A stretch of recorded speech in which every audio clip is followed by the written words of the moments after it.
Welcome to the Slop Farm. Enjoy the video. In this video, I will explain how to make a delicious mousse dessert at home. We will cover everything from gathering your essential ingredients and preparing your kitchen tools, to the final steps of chilling and serving. Making mousse is a rewarding process that results in a light, airy, and decadent treat. Let's get started by ensuring you have all the necessary components ready for a smooth culinary journey.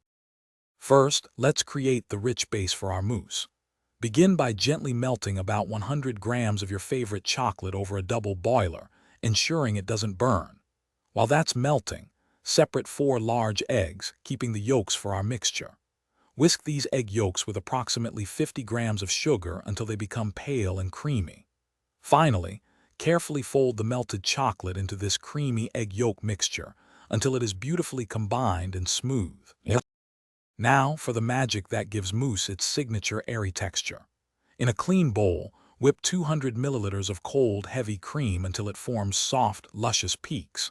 In another separate bowl, whisk the 4 reserved egg whites until they reach stiff peaks. Gently fold about 1/3 of your whipped cream into the chocolate base to lighten it.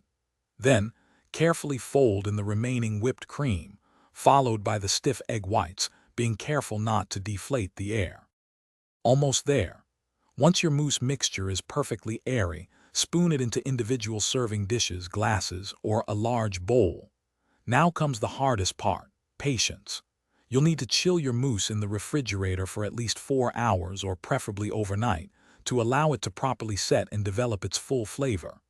Before serving, you can garnish your delightful creation with fresh berries, chocolate shavings, or a light dusting of cocoa powder for an elegant finish. Thanks for watching. Consider subscribing if we helped you today.